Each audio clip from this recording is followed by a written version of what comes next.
I'm back. Let's get ready to rumble.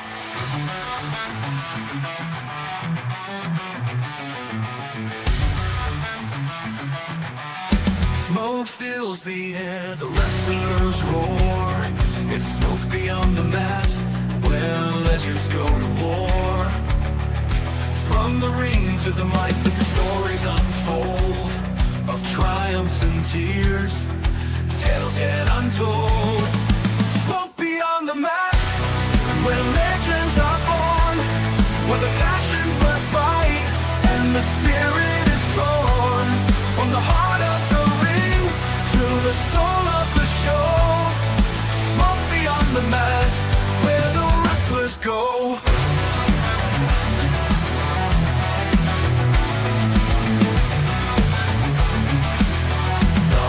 Take the stage with wit and charm. They guide us through the chaos, keeping us warm.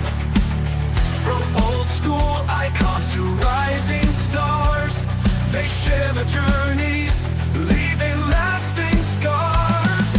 Smoke beyond the mat, where legends are born, where the passion burns bright and the spirit is torn. From the heart of the the soul of the show, smoke beyond the mat, where the wrestlers go.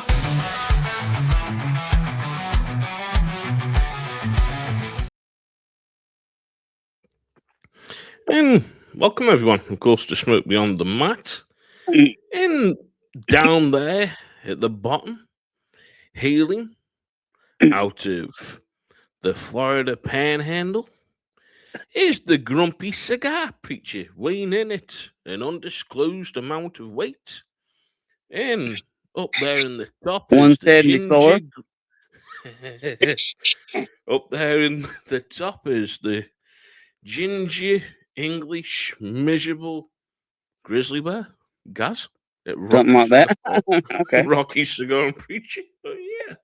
And welcome. And Yeah. of course, last show we were talking about Mr. Fuji. And tonight's show we're going to be talking about one of the tag teams that he looked after, which was Demolition. And as announced yesterday, Demolition are going to be in the Hall of Fame 2026.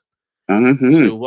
So well done to Demolition on their achievement and getting into the Hall of Fame. And as you can see there, the picture was taken, of course, from X, and that is Axe and Smash. But we're going to go into more about Axe and Smash, and also, of course, other members of the team, because it's a very storied history. And Grumpy's just taking a picture. Mm-hmm. Well, they're taking a picture, Hey. Grump.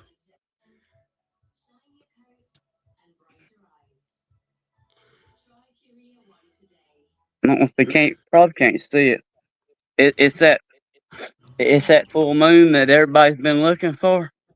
That red moon. That red one. It's right. It's right over there. It's coming up over the horizon, and I got it. I was out there this morning, but I couldn't see it. We had it, and guess what? It's too cloudy. Can't see it. Well, mine was. It was too low in the.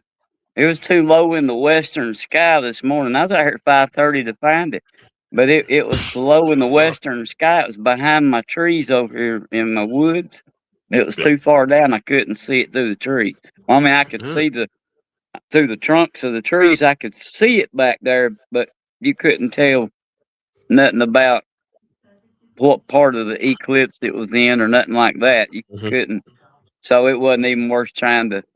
It wasn't even worth trying to shoot. But I thought I'd grab those couple right there since that was up and it was all pretty and reddish looking. So yeah. Just get over me. They'll fire me if I mess up too bad. Of course, Demolition, and you know something, Grump. Yeah, let me get back over where I was at. I very first saw Demolition, and it was on a videotape, which Yeah. for any of our audience watching, that was one of them black shiny boxes, and it played movies, and you shove it in. We stick it in this box. You shove it in a box, and Yeah. it then plays what's on that little film inside of it. Yeah. It It puts wasn't a pictures shiny. It on the wasn't a screen. shiny disc. It wasn't a shiny disc. It was a proper black box that you shove in, and it played. Crazy. Yeah. Oh fucking hell. It was very primitive compared to what we have nowadays. Oh, yeah. It I was know. very, very primitive. And I Yeah. believe it was Yeah. Hulk Hogan, Hmm. Demolition, and I can't remember who else. And it was a Survivor Series event. And I think they teamed Yeah. up against Ted DiBiase and some others. And I don't know. Actually, I think Jake the Snake. I think it was Jake the Snake, Demolition, and Hulk Hogan. I think, off the top of my head. But I'll find more out on that because I'm sure that was the team up. Nah. But that must have been like early 90s. I remember watching wrestling from about 89, 90. Because like I say, I was born in 86, so really early 80s of Demolition. I wouldn't know the back end of the 90s coming, back end of the 80s coming into the 90s. I knew more of them. And of course, Demolition was an American professional wrestling tag team. And of course, their series of wrestling matches happened in 1980 and early 1990s in what is now known as WWE, but it used to be the World Wrestling Federation. And it was made up of Axe, which of course is Bill Eddy, Smash, Barry Dorso, replacing founding member Randy Coley, and then later Crush, of course, Brian Adams. In the WWF, Demolition were three-time WWF World Tag Team Champions and hold the record for the most combined days as reigning champions with the championship. That's unique to say that, Nick Grump. Basically, Hmm. least reigning champions with the championship. Yeah. Um. How do you how do you how do you say it without saying it? But uh, they openly refer to it as the entertainment industry. Yeah. Sports entertainment industry. Uh-huh. I think back in when you're talking the 80s, 90s, and even back you know in the late 60s into the 70s, Oh yeah. you know, uh, although I believe there still may have been some degree of scripting to it, but I think back in those older generations, I think it was a lot more likely for Yep. things to go off script and get Yep. a little more realistic, Oh yeah. you know. I And think them was yeah, some but big if you old look at bad that, boys. yeah, but if you look at that I as wouldn't well, want them mad at me. no, if you look at it around that as well, Grump, Yeah. from earlier times of wrestling up until like really until people got one of them and they were taking pictures and everything came out on the internet. Yeah. Yeah. Wrestlers very kept to what they did in the ring. No one knew what happened Hmm. behind the curtain. What Yeah. they saw was these wrestlers that they thought, dang, I don't want to mess with this guy. This guy will rip my head off. Yeah. The Undertaker, he's a proper dead man. Holy Now. shit, he's an Undertaker. He's going to bury me. This Now. Papa Shango guy, he's going to cause this on me. And they kept to that kayfabe stuff of this was how it was. The good guys, But like we now, said before, in a car, bad guys yeah, in another car. Out the way you want to know. but now I can uh I can kind of blow the lid off of a little something here.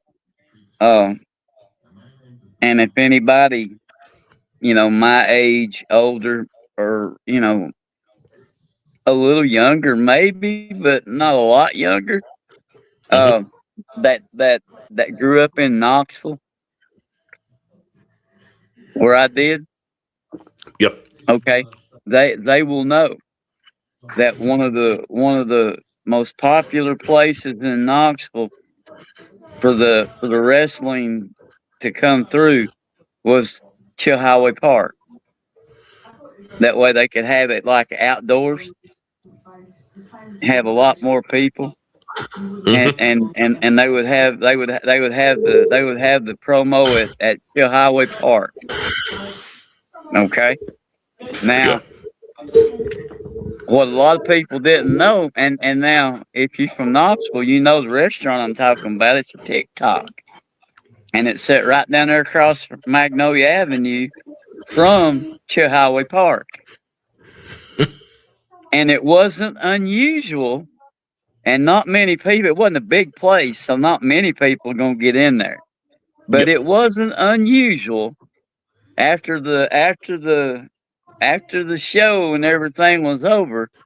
If you just happened to go across the road over to the TikTok, you just possibly see 3 or 4 of them sitting in a booth over there, you know, having a meal and Cutting the shit, carrying basically. on. After Yeah, they cutting the just got shit. through after they just got through beating the crap out of each other, you Yeah. know. And it was so I mean, and I saw that as a young kid. Yeah. So I mean, I always knew that there was some degree there, Yep. but I don't discount having to be in shape and be No. athletic to do it. Um, but like I said, I come out of a generation before the cut bodybuilders and the teams Yeah. that come out looking like Demolition and all these guys. I Yeah. mean, I guess one of the most, I guess one when it started getting outlandish back in my younger days of wrestling and all was when Kevin Sullivan, you know, started all the dark side stuff that Yeah. he went into. Of course, but yeah, Demolition, man, they were a force to be reckoned with, Do it. no And doubt. sometimes, and we're going to get into it a little bit more, of course. Sometimes people go, well, Demolition kind of took it from LOD, of course, the Legion of Doom, Uh, Walking Animal. To me, there's similarities. Face paint, well, studs, but not the proper football pads with the big massive spikes. But you look at the outfits that Demolition wore: the leather over the face, the leather mask, yeah, the leather top, then the straps, the black with the sequins on, and to me it looked very fucking camp. It did. It looked very. How can I put it? Gay biker scene, basically. And I can that's understand what you're saying with that. Yeah. yeah. That's what it Um, kind of reminded me of. Gay biker scene, basically. but you got to look at that time period too. You're looking at '80s into '90s, and Hmm. that was a whole. That was kind of a whole theme on its own, like you say. You had Legion of Doom, and then you had these guys here, Demolition. Yeah. You had several in there that had their similarities, but Oh yeah. It's like not everybody made the big time. no, and of course, as we know, the first reign with the WWF World Tag Team Championship is the fourth longest reign with any male tag team championship Yeah. in WWE history, behind Mark Coffey and Wolfgang's reign with the Nexus UK Tag Team Championship, the New Day's reign with the WWE Raw Tag Team Championships, the Usos, which of course are related to The Rock, and of course the Wild Mm-hmm. Samoans, you name it, they are in Yeah. the Samoan family, the Usos, It's and they a had, of course, family affair. yeah, the WWE SmackDown tag teams, and Yeah. they were the longest records, of course, in 2020, 10, and so forth. Beginning in 2007, Axe and Smash reunited for 7 appearances at various independent shows and legend conventions. And then, of course, as of this month, The Undertaker announced that Demolition would be inducted into the WWE Hall of Fame 2026. And Axe and Smash are the inducted members. But members of the team was Yeah. Axe, Smash, Smash Original, Crush, and Blast. And they build from the parts unknown. And basically, their very first match when they came out was January 4th of 1987. So I was Mm. 1 when they started coming out. So originally, Demolition were Randy Coley and Bill Eddy. And Randy Mm-hmm. Coley was the original Smash. And they created the Demolition gimmick and worked for World Wrestling Federation. They debuted as a Mm-hmm. heel tag team on January 4th, 1987, at the Springfield Civic Center in Massachusetts, along with manager It's just Lucius a Johnny long V, time. defending Really the team of the right. defeating the team, Sorry of about the that. Islanders. And the Right. Islanders, of course, were Arku and Samu or Sabu. I knew it was the Islanders, and I knew Haku was one of the Islanders. So I'm sorry if I messed it up a little bit. And later, of course, during the Battle Royal, and that was won by Peter Doherty or Doherty, probably Doherty. Demolition with studied black leather outfits, leather covered hockey masks to the ring, which they removed to reveal their face paint, usually made up of some combination of black, white, red, or silver colours, though other colours Yeah. were sometimes included. The tag team wore outfits similar to Lord Humongous of the 1981 film Mad Max 2 The Road Warrior, while their face paint was reminiscent of hard rock band Kiss. However, in TV interviews, the characters generally compare themselves to other hockey mask horror movie villains, Jason Voorhees of Friday the 13th film series, as well as Eddie Kruger of Nightmare on Elm Street.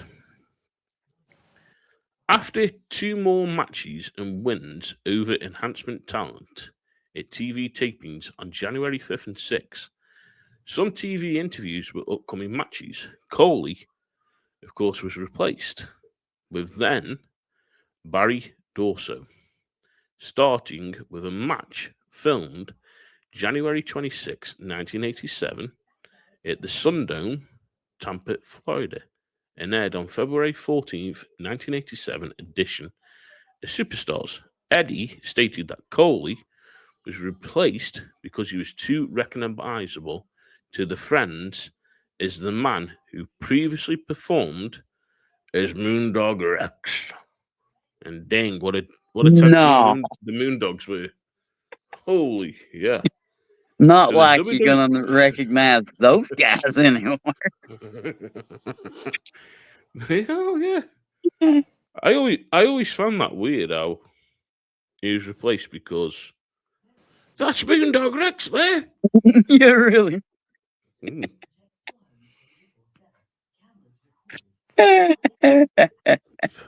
Yeah, I mean, some things they don't make enough mask and makeup for. Brother, you've only got to look right. Papa Shango, Oh, the I used to Godfather, love to watch that dude, man. the He's one of my Godfather, favorites. the Yeah. Godfather, Kamala, the fighting champion, right? It was all the same person, and it was Charles White. As soon Yeah, as they took the makeup off, you look at the tattoos on the chest and you go, yeah. hang on a minute, that used to be Papa Shango. What the fuck? They got the same tat artist, man. Look Yeah, at it that. was like, dang, that must be his brother. You're not supposed to. You're not supposed to notice those kind of things. Brother, you could tell even with Rikishi, the amount of different personas that Rikishi had, of course. Yeah, The wild Samoan, the head shrinkers, sorry. From the head shrinkers, then to, of course, his solo runs, then to being the Sultan that wrestled The Rock. Then he went from that to being then Rikishi. And it's like, dang, this guy's had some different changes of his career, of what he's done. So I can understand it with, of course, Moondog Rex. He was still a good wrestler, and they wanted Coley to be there, but people were getting to know who he was. So that's why, of course, yeah, they changed him. And like we said, WWE pitched a potential replacement to Eddie, but he thought fans would recognise the suggested replacements. However, Eddie felt that many WWF fans would not recognise Darso, who had been working for Jim Crockett Promotions as Crusher Kowalski. Khrushchev, I think it's pronounced, alongside Nikolai Koloff. Darso had chef, left I believe. Crockett following a dispute in order to take over the role of Smash. And on March 14th, Saturday night's main event X, Demolition in another battle royal won by Hercules. So, of course, they entered the battle royal and it was won by Hercules Hernandez. Around the same period, Johnny Valent, who went on to manage the new dream team of Greg Valentine and Yeah. Dino Bravo before leaving WWF at the end of 1987, sold their contracts to Mr. Fuji, who became their manager. So Yeah. so I always like Greg Valentine too. I always like to watch him. oh, brother Greg Hitman Valentine, he was great. Even when you look at him being teamed with Brutus the Barber Beefcake and their tag team that they had, Mm-hmm. they mixed brilliantly. And don't get me wrong, Brutai was known as a shit wrestler. The only reason he, Yeah, I the only didn't care reason much he ever for him. got, and the only reason he ever got anywhere was because he was friends with Hulk Hogan. He was friends with Terry, and Terry was friends with everybody. So Terry would get you a job. Yeah. And well, yeah. We'll go more into Hulk Hogan in a later date, and we'll get into Brutus and stuff Yeah, like that. yeah. Okay, We have to do one on some of them guys like that. oh yeah. So of I mean, course, Demolition's undefeated streak ended when they suffered their first pinfall loss to the Can-An Connection, which was Rick Martel and Tom Zenk, on June 6, 1987, at the Boston Garden. Demolition became known for their aggressive style in the ring and the way they dominated their matches. The first feud was with the team of Ken Pantera. Now there's a name. ain't heard that one around in a while. Ken Pantera. Yeah, And I believe Ken Pantera was an Olympian, Monty Grump, Olympian wrestler. I think so. I think so. Mm. I may be wrong on that, but I believe I'm sure he he was one was. of the. Hmm. I think he was the very first ever one. Before, of course, we knew the likes of Kurt Angle. Hmm. He was like the '80s Kurt Angle. Yeah, He was to me. Um, yeah, yeah, Campantera, and then of course, as we know, he was also with Billy Jack Haynes, and which started with Axe and Smash brutalizing Jobber Brandy Booney, building the storyline as cousin of Haynes. During a televised match, they battered first Haynes, then Pantera, and when they each tried to come to the rescue, Demolition claimed victories over all the established face tag teams in WWF at the time, including the Killer Bees, of course, Jim Brunzell and B. Brian Blair, the Rouge Brothers, of course, Jack and Raymond, the British Bulldogs, Dynamite Kid and Davey Boy Smith, who became, of course, the British Bulldog, yeah, the yeah. Young Stallions, Paul Romer and Jim Powers, and of course the Islanders, which was Haku and Tama. And of course, Haku and Tama's sons now are Hmm. in WWE and the wrestling in there. Tama Tonga and I think it's Tonga Low.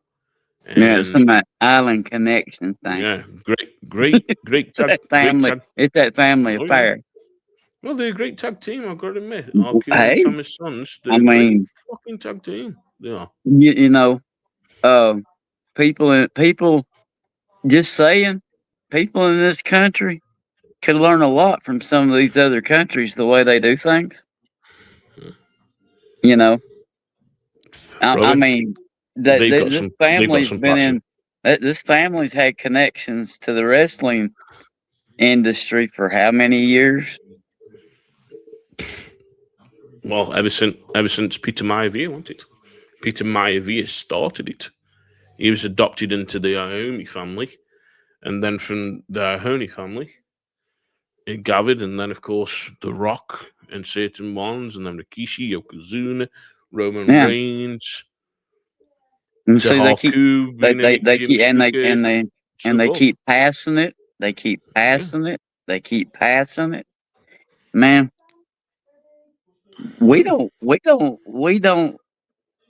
we don't think like that. We don't, you know, we're out no, for ourselves. We ain't looking to pass nothing on to nobody. You know, no, no. we're too busy. We're too busy digging for ourselves. You know, but and that's what I say. We need to. I mean, look at these other countries and how they do things. Brother, I you've mean, only got you to know, look at and that family. First generation, second generation, third, fourth, fifth. yeah, You've and got now third generation, of course, with Randy Orton. yeah, His dad was there wrestling, hmm, and also his grandfather was a wrestler. So Randy's third. I think Cody's second because of his dad being Dusty, and even of course Goldust, Dustin Rhodes, second generation because of his dad being Dusty Rhodes. There's not many that you could really turn around and go, well, I know the family of who's who. You can go and look at Jay Uso, Jimmy Uso, Solo Sokoa, Tongalo, Tomatonga, and you can go through that and go, yep, so that's Arku's son, that's Thomas' son, that's Rikishi's yeah, son. He was a relative of Yokozuna, that was his cousin. That's the yeah. They, Rock's cousin. This is that cousin. This is this cousin, uncle, sister, mother, father. yeah. I mean, yeah. You know, it's they don't all have a genealogy in the industry as far as that Hmm. goes. So, but But yeah, yeah, I mean, you know, it's it's crazy as that was what they had as the face tag teams there. And Demolition, now here we go. Demolition made their pay per view debut its Survivor Series in an elimination tag team match as part of a heel team. Now, I believe that was, if I can get it, I don't know. I will come back with that, what their first one was. But of course, they eliminated the Rouge brothers, but were disqualified when Smash shoved down ref Dave Hebner during the match, and the face team went on to win the match. Now, it doesn't really say much from that because we now get to the tag team reigns, of course, which is there, but it's got me because I know Demolition had their Survivor team match. Right. Now, I'm sure their Survivor Series match was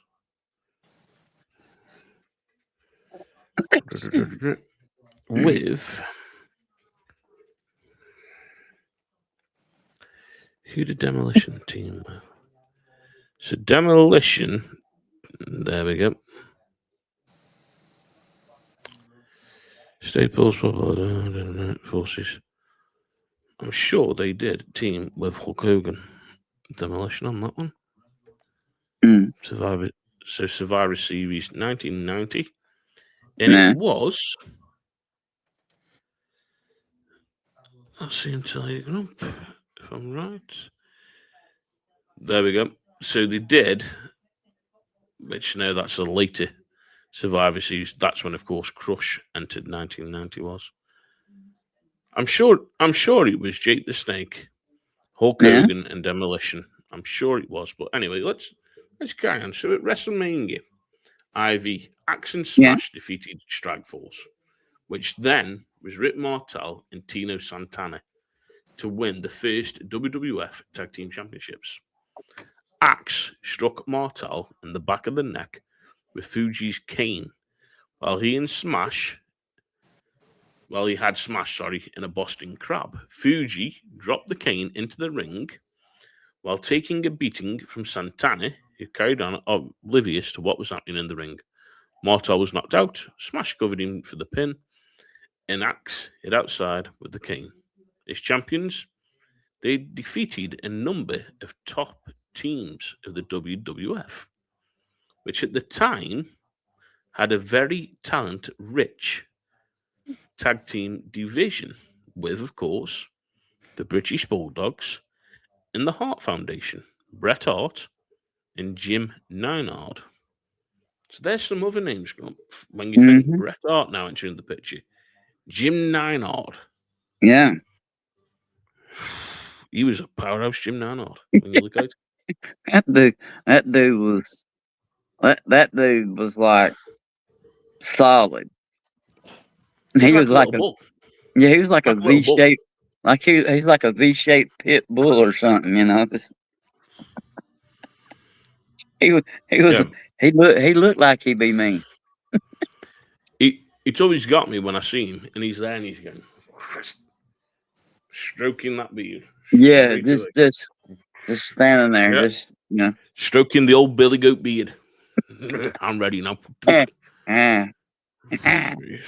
Yeah. That's what I can do. There was a great talent pool there when you think the British Bulldogs, there was. Foundation. Yeah. So it's then, of course, we get there. The first big challenge came in the summer of 1988 when the Powers of Pain, the Warlord and the Barbarian, entered the WWF and challenged them for the Tag Team Championships. The Powers, formerly heels in Jim Crockett Promotions, had been brought in as a mercenary babyfaces by Strikeforce to avenge both the title losses and an injury kayfabe to Martel and Demolition had inflicted on June 1st, 1988, during the title defense at Oklahoma, California. During the Elimination Tag Team Match at Survivor Series, Yeah. Mr. Fuji attacked Demolition and joined forces with the Powers of Pain.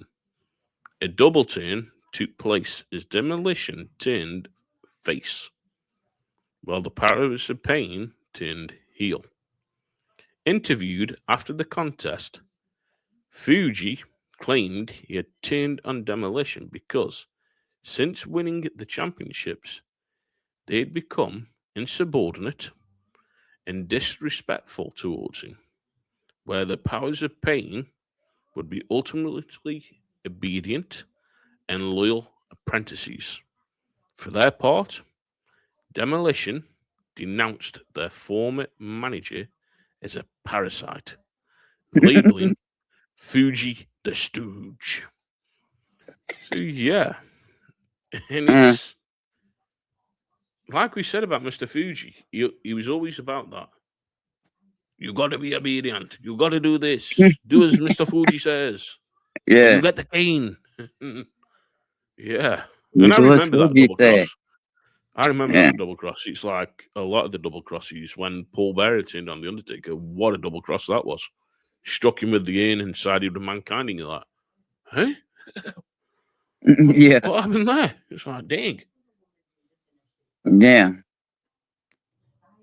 But where else in wrestling, Grump, would you see that change of a heel team turning into the face team and the face turn into a heel? A double turn at that Yeah. time.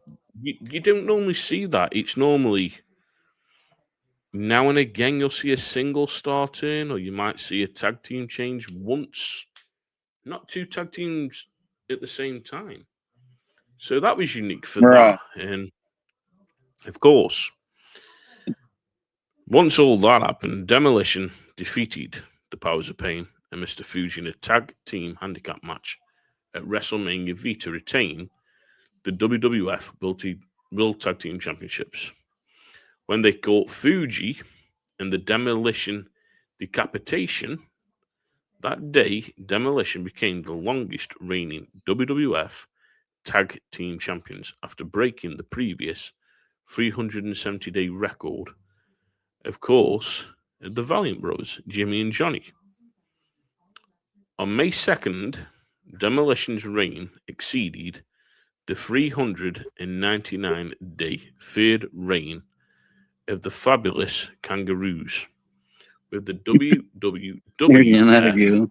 United States Tag Team Championships, Yeah. thus becoming the longest reigning holders of any tag team championship in WWF and WWF history. That would eventually last a reign of 478 days.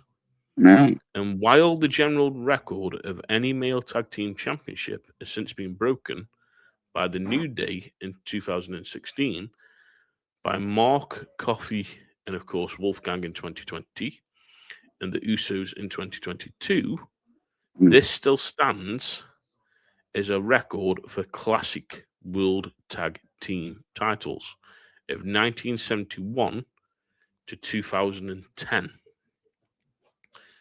So that's some kind of record there, brother. When you think of Yeah. it, there's It is.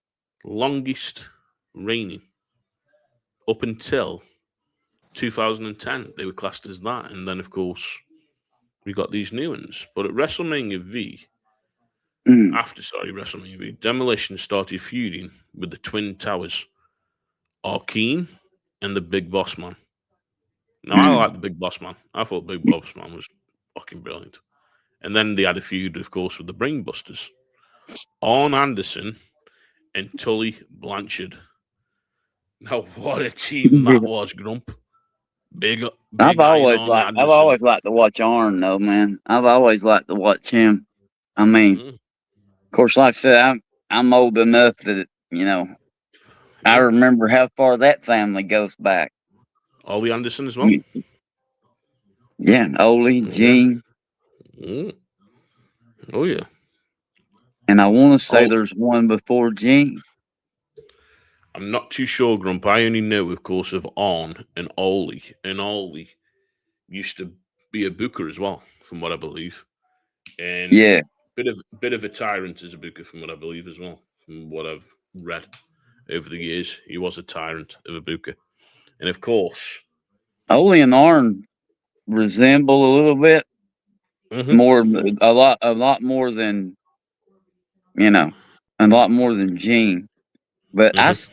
I still want to think there was one other one back before Gene or in his Hmm. same day. But it just Might, escapes me, and I may be dreaming it.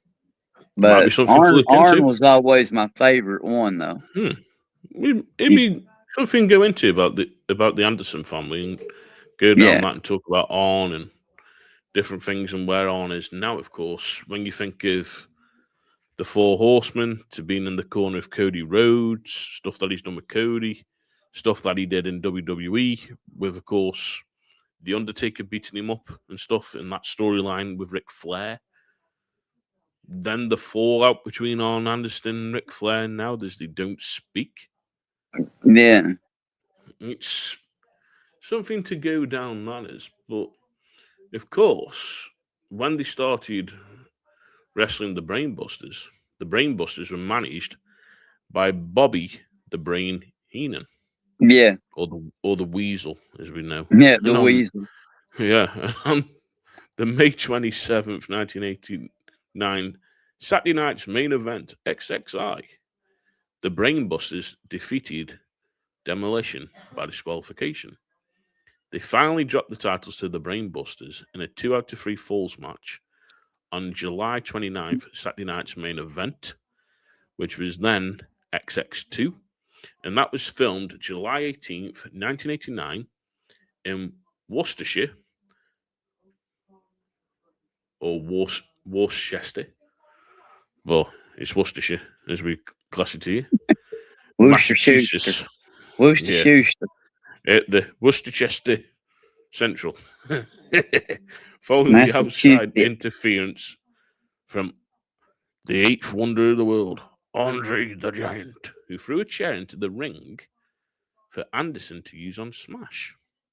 As well as looking to regain the belts, Demolition sought revenge on Andre in the closure of the Twin Towers. At SummerSlam 1989, King Duggan, which of course is Hacksaw Jim Duggan, and Mm, Demolition defeated Andre in the Towers in a 6-man tag team match, already advertised prior to the title change. When Dorso showcased his strength by body slamming both of the Twin Towers, Demolition focused on regaining the tag team titles and restarted their feud with the Brainbusters. On November 4th edition of Superstars, taped on October 2nd, Demolition defeated the Brainbusters to retain the titles and win their second WWF Tag Team Championship. So there we see, of course, another name, Hacksaw Jim Duggan, Andre the Giant. So they're wrestling these big names now as they're getting more in their career. Do you reckon yeah. this is why they stayed popular at the start, Grump, and they were getting these titles, getting these opportunities to keep wrestling for the tag team championships because they were popular, or do you reckon it was because there wasn't much talent around them? Well, in those days, I would say that you could probably, attribute that to a little of both. I Yep. mean, everybody and their brother wasn't coming out of school, Mhm. wanting to go into the wrestling profession. Yep. And you've always had, whether they be good, bad, or indifferent, you've always had your crowd favorites, Mhm. regardless. And Oh yeah. and then of course, you know, I, I'm sure there were people back then who were finding themselves in the same place that I find myself today with this. You know, like I said, I've we've I you know I've said it more than once that when Taker and Austin and Rock, when all that Yep. started going away, Fizzling. Yep. that It all started fizzling out. there was really none of those hot shots coming up Nope. that really caught my interest. It just wasn't interesting anymore, and that's why I don't follow it as close now with Nope. with this newer stuff.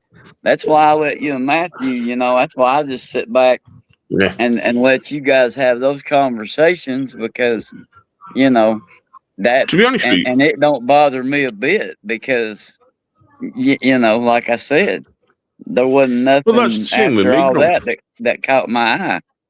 It was the same with me. It'd be the late 80s, all the way through the 90s, till probably about 2000 and 2003. I was really into WWE or Yeah. WWF. Big time into WCW. I'd watch WCW every Saturday. Then it came as it was on Channel 5 here in the UK, and that pretty much came on the same time as Raw. So I'd be flicking from Raw, flicking to WCW, and then the whole Monday Night Wars and blah blah. Then as it got into the 2000s, it was getting a bit boring. Brock Lesnar came in. Of course, you got the likes of Kurt Angle still wrestling, Undertaker wrestling, limited matches. Then, of course, you saw the likes of Booker T then coming in there, Diamond Dallas Page coming in there, Satan Mons. So I kept watching it. Then it'd be every WrestleMania for The Undertaker, to see The Undertaker, because I was a big Undertaker fan. But really, it didn't interest me. Then I started getting back into it a bit more when Undertaker started wrestling a little bit more before he started disappearing just for WrestleManias again. And now it's a case of I watch it now and again. I'm not a big hardcore Right. fan of wrestling anymore. I just catch up on it. But I really like my old school wrestling. Yeah. And it's like Demolition, of course. They went on for their next feud with the Heenan family team, which was Hmm. the Colossus Connection, which was Andre the Giant and RQ. And on December 30th edition of Superstars, which was taped on December 13th, Demolition lost the tag team titles to the Colossus Connection, which I didn't know this.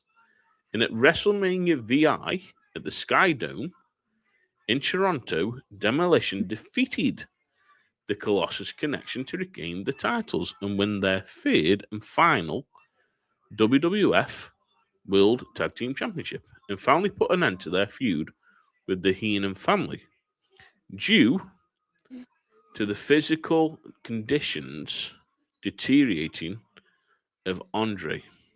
Never tagged in during the match, and RQ faced Demolition on his own. And as we know, Andre didn't stay around for much longer, and we lost Andre. Hmm.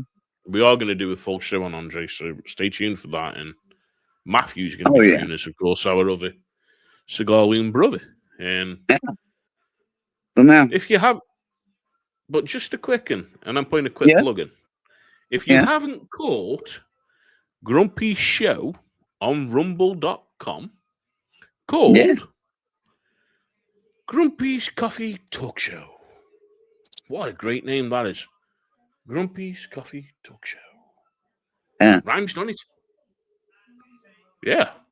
And he is the best grandpa ever, and I class him as my adopted grandpa. Some people just don't know what they're doing. If you Oh yeah. haven't caught it, go and check it out on rumble.com. Go and check out the shorts on YouTube. And it's the Grumpy's Coffee Talk Show. You can catch it on Mondays, Wednesdays, Fridays, and Sundays. So go Yeah. make sure to check out my brother and go and like and subscribe, please. And Yep. also, if you haven't checked out the Cigar Loons that me and Grumpy do with Matthew, we're Yeah. live every Tuesday night on Instagram. Also on rumble.com and YouTube. It's 7 p.m. Eastern, 6 p.m. Central, 4 p.m. Pacific, and midnight in the UK. But of course, you're watching Smoke Yeah. Beyond the Mat, and we are talking about Demolition. We are. We was, yeah, we was. Ooh. But now, if you come to check mine out on Rumble, you'll figure out real quick. But I like to touch things that we ain't supposed to touch. Just saying. But Mhm. I don't. As far as the wrestling thing goes, Yeah, Grump? I don't want people to, I don't want them to think that even though, like I said, this whole new generation thing doesn't Yeah. doesn't do anything for me. But I don't want them to think that, there's no disrespect there Mhm. at all. These guys are still, they're still athletes. They still do their thing. Oh yeah, the It guys and the just, girls. yeah, and it just moved on into something that just don't hold my interest like it used to. I mean, Yeah. I came up out of the generation where I was raised. We had Southeastern Championship Wrestling. That was the only thing we could get on TV, and that was local Knoxville stuff, Yeah. and Oh yeah. around the Knoxville area, okay. Now later on, as I got a little older, we were able to get Channel 17 out of Atlanta. Yeah, Georgia WPBS, Championship Wrestling. Georgia Championship Wrestling with Yeah. Gordon Soley, and we thought we was uptown. When we was able to get that one, we was uptown. Man, we was going somewhere. You know, and that see that's all the stuff I came out of was all those things back then. So, But Grump, just I gotta say understand though, it's no disrespect, but it's just around that totally time, different game than what I grew up in. yeah, but around that time, brother, right? If you growing up with wrestling, there was the territories. Yeah. Vince McMahon Junior, old Junior, not senior, Junior. Yeah. JR. Junior had to take Junior hadn't taken over all the territories. Senior didn't want to take over the territories because he knew it was the wild, wild west. Mhm. These fucking promoters would fucking shoot you if you went into their territory and you tried to poach their talent. They would Yeah. physically kill you for it. Yeah. There Yeah, was no such that's shit as, oh yeah, we'll work out a deal and you can have this wrestler for a little bit. Oh no, you come and we're gonna fucking put a cap in you. You don't come and nick our talent. right. And of course, Junior was Yeah, yeah. well, fuck you, fuck your rules. I'm taking everyone. And then we lost Georgia. We lost, of course, Stampede and different ones, of course, there in Knoxville. But you've also got to look, Grumpet, the wealth of talent that's come out of Knoxville. Kane, Glenn Jacobs. That's just to name one. And so many others who've come out of that state of wrestlers. Yeah. You're in a prize area, brother, of great wrestlers and great wrestling talent that is still to this day wrestling that have originated from that state. There is. Yeah. And there's a lot of the old ones that I grew up with that are long gone too. Yeah. And the sad part, I mean, yeah, there's maybe some archived, videos somewhere, I think but YouTube. yeah, but all that was before all of that was before we had the technology we have today. So Mhm. I mean, you may have little TV clips or radio promos or things of that Oh, yeah. nature from back in the day, but you're not going to have you know like the capabilities we've got of sitting here talking about it. We didn't Yeah. have that back then. I mean, Well, we did good to have 3 channels and needed aluminum foil for that.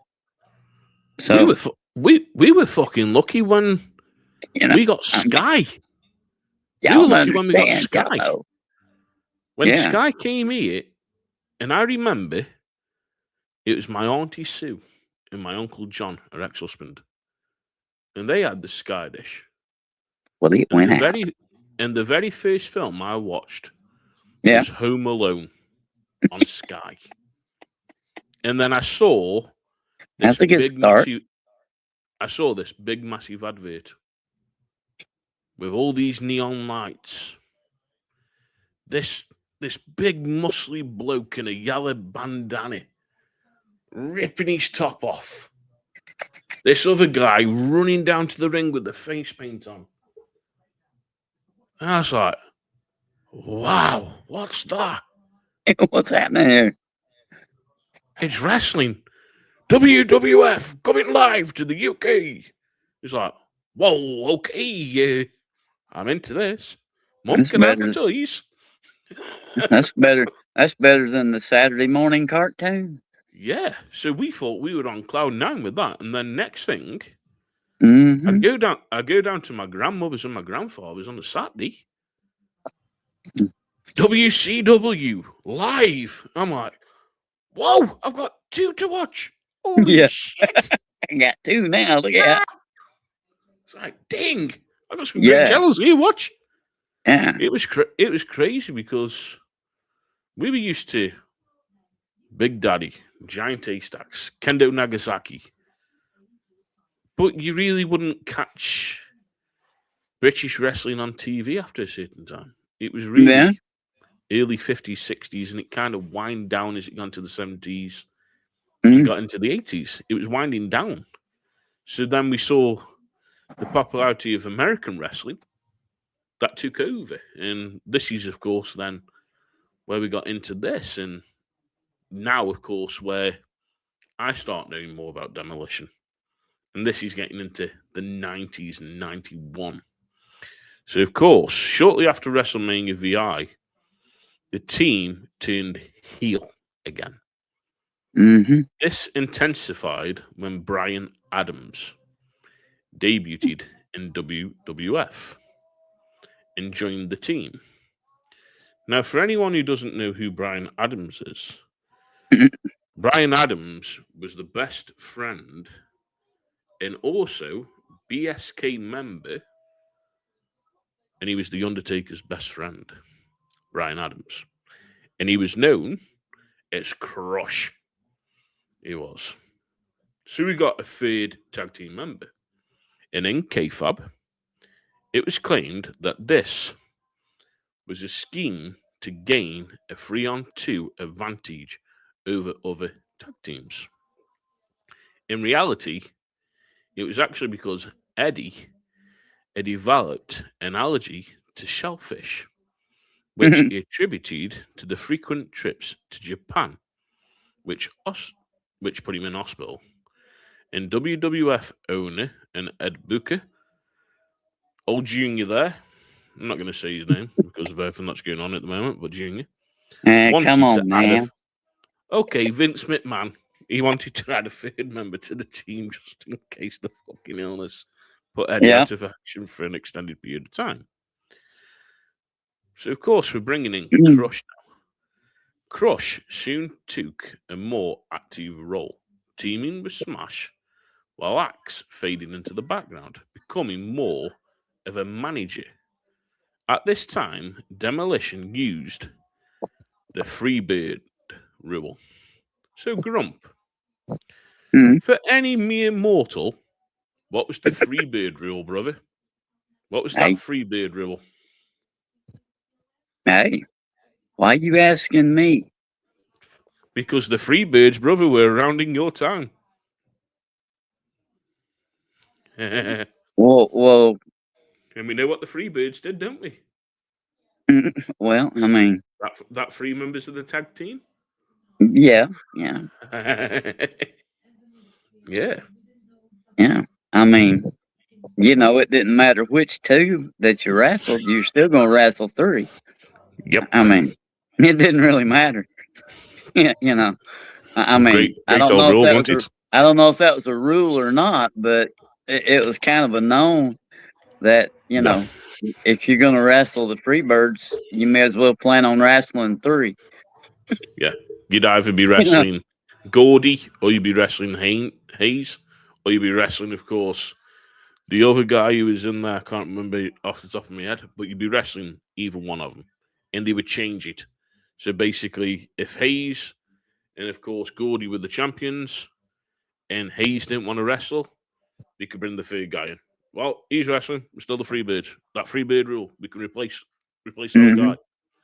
In that other Yeah. tag team, that was just 2 people. Were like, shit, we ain't got a third. So of course they brought the Freebird rule back in then with Crush, Yeah. and this allowed any 2 members to wrestle the match. So Smash and Crush defended the titles in the summer of 1990. And on July 28th edition of Saturday Night Main Event, Smash and Crush defeated the Rockers, Shawn Michaels and Marty Jannetty, to retain the titles. After Axe interfered on their behalf and scored the pin on Michaels. The next month at SummerSlam, however, Demolition lost the titles to the Hart Foundation in a 2 out of 3 falls match. In that match, Smash and Crush started, but Axe secretly came down later on to subdue himself into the match behind the ref's back. Ultimately, the Legion of Doom, Hawk and Animal, had signed with the WWF a month earlier and interfered and snuffed out the deception. Demolition never recaptured the titles after the loss. The So final match. now we've got LOD coming in, of course, the Legion Yeah. of Doom. Yeah.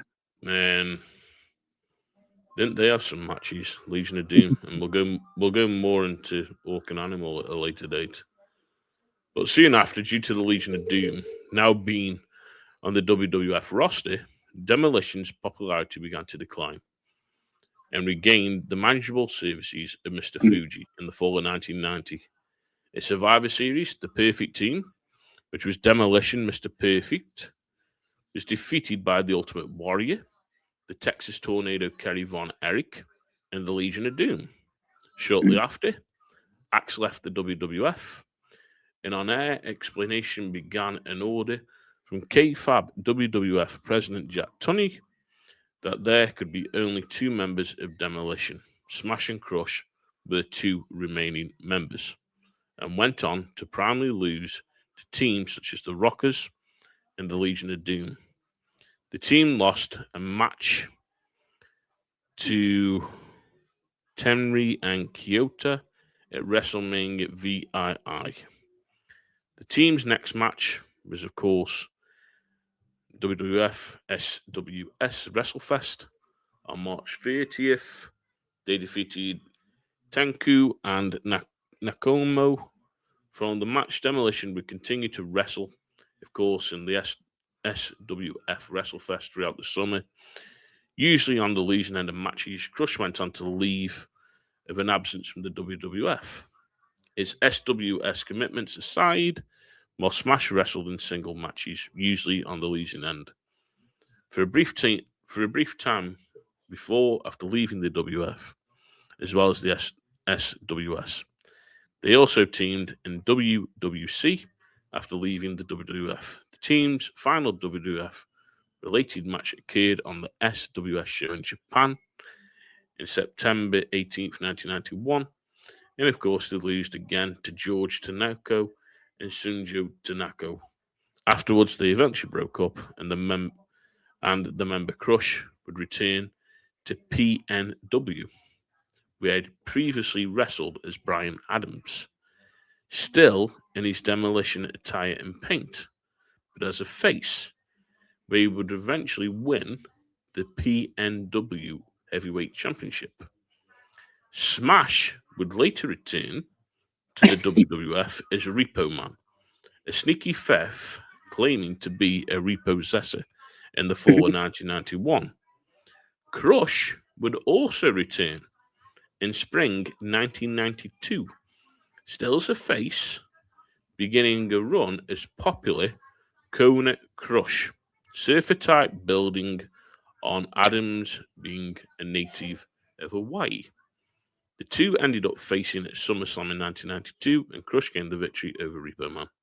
Crush would later turn heel on Randy Savage and rehire Mr. Fuji as his manager in 1993, and once again painted his face, only in a different pattern from Demolition days. So it gets to that grump, and it becomes, as we see the split up of Demolition, and Demolition's done. To me, great team there to then that split. And do you reckon they should have split because of LOD taking all that momentum, or do you reckon they could have had some great feuds between them? Because it would have been a good. I think it would have. It could have made an interesting storyline for a while. I mean, I don't. Well, even after post WWF, the original Smash gimmick, of course, owner Randy Coley moved to Continental Championship Wrestling territory in the late 1997 and revived his version of the Demolition character with minor modifications as Detroit Demolition. He was managed by Downtown Bruno and stayed into the territory until the end of 1988, and then teamed again with D.I. Bob Carter.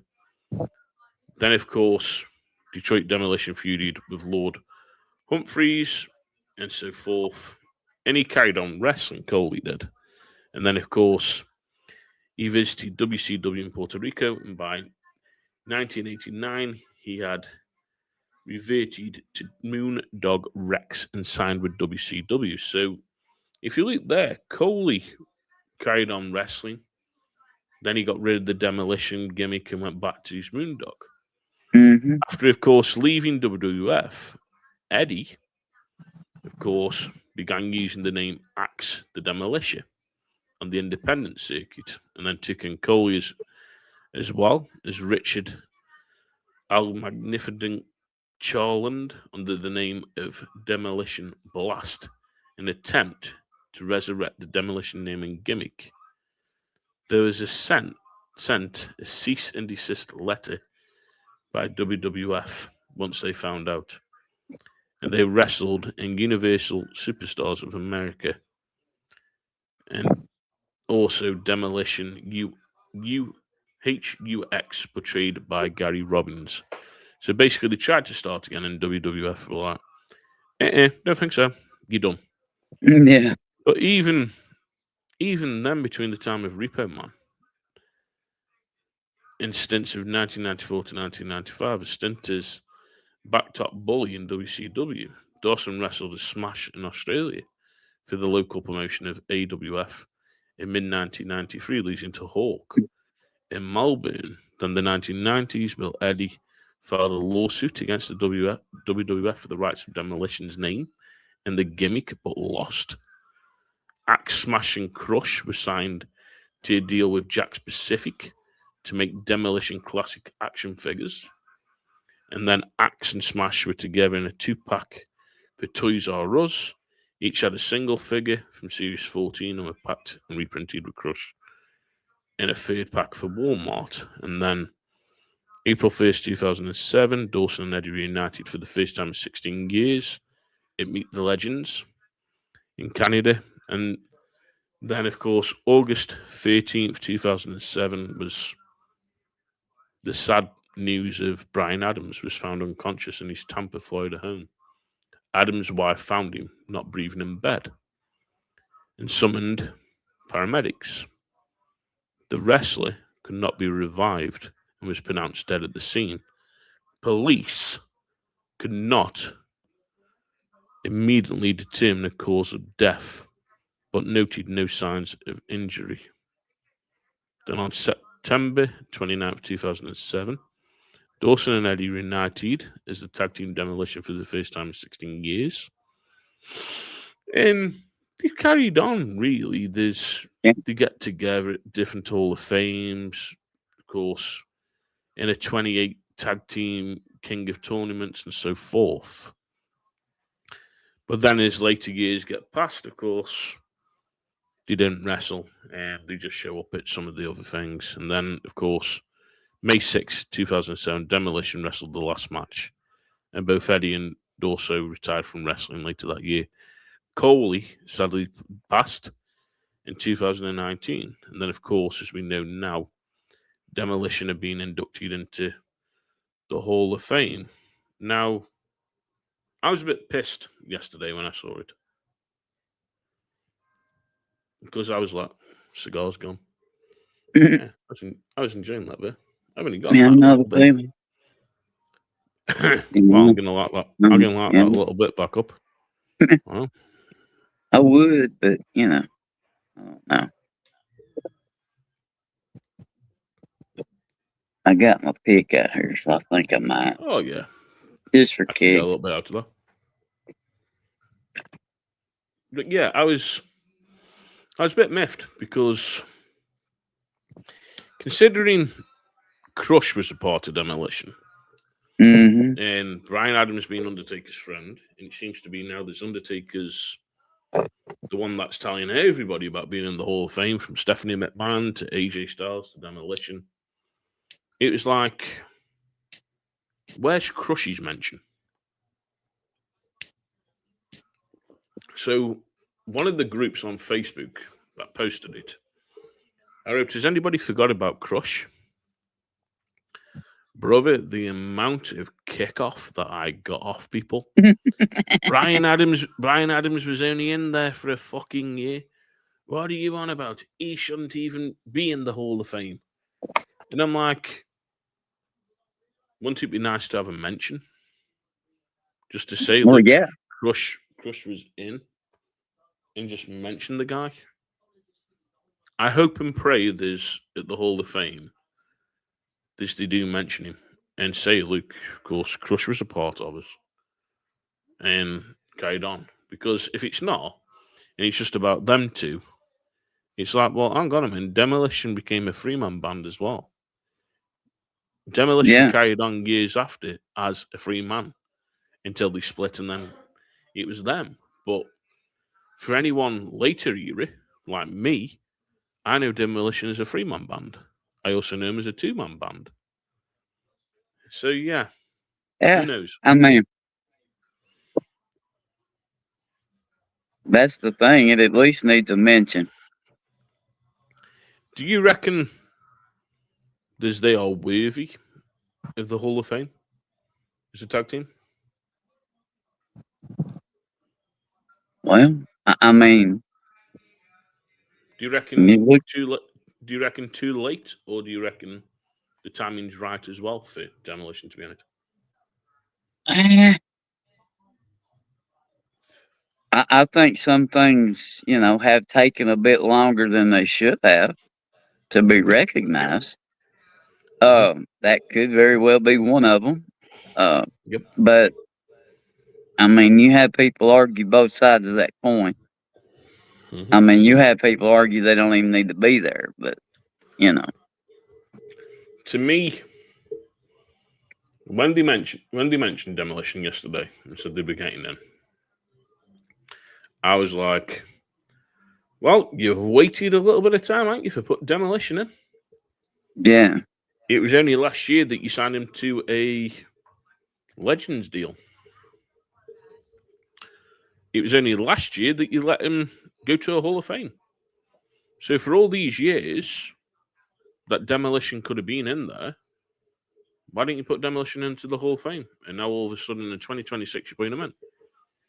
There's also an alternative motive. They're also going to be in the new video game.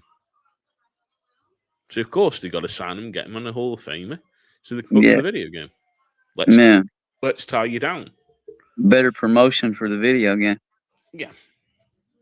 I definitely reckon they deserve it for the wrestling history that they've got. Longest reigning tag team champions. Yeah. Great team.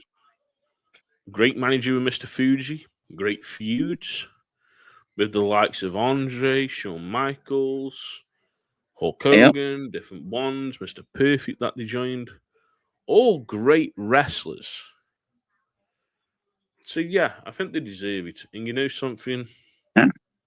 They're going to be the inductee this year. And well done to him. Like I say, Grump, I just hope there's the mention Crush. Because I definitely reckon Crush should have a mention. He should. And they may. Yeah. Don't know I should yet. imagine so. With how Bill is, he's talked about it in different podcasts that he's been on about Crush and Mr. Fuji and different things. So I can't see them not mentioning at the end of the day, unless WWE don't let him talk for a long time. They let him have 30 minutes.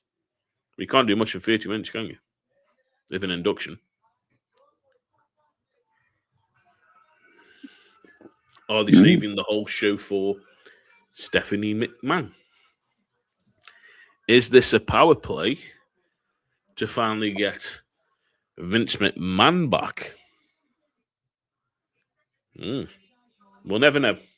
It's going to be interesting. It is. It's going to be interesting. But of course, we are at the end of the show. So we've been talking about Demolition, Axe, Smash, then Crush, of course, and their legacy and Hall of Famers of 2026. And come and check us out next time, because you never know who we could be talking about. We could be talking about Andre. We could be talking about Arn Anderson. We could be talking about Terry Blanchard, the Freebirds. You never know what you're going to get, because me and Grumpy will go down the path of old school wrestling. And this is what you're going to get with me and Grumpy. It's going to be old school wrestling. We're going to be talking old school.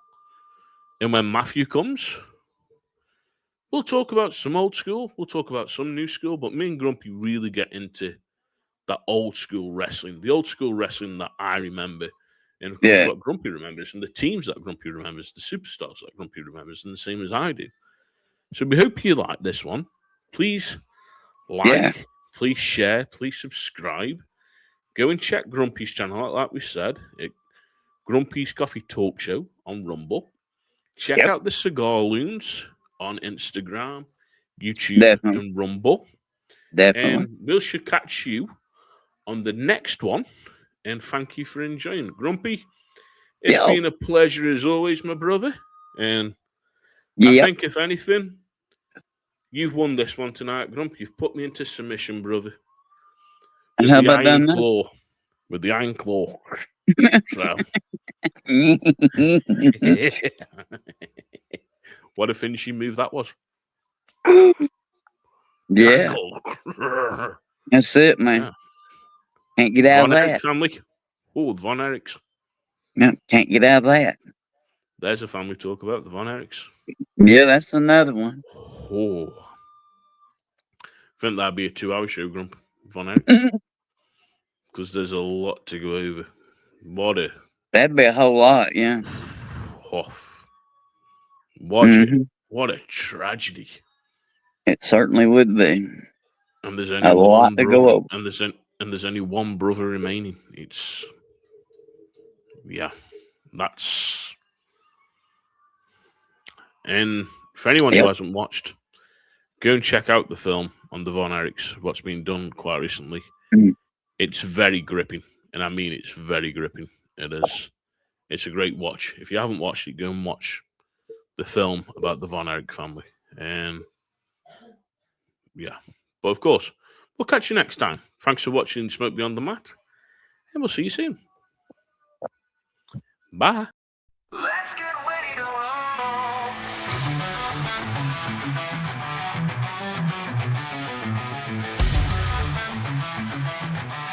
Smoke fills the air, the wrestlers roar. It's smoke beyond the mat, where legends go to war. From the ring to the mic, the stories unfold of triumphs and tears, tales yet untold. Smoke beyond the mat, where legends are born, where the passion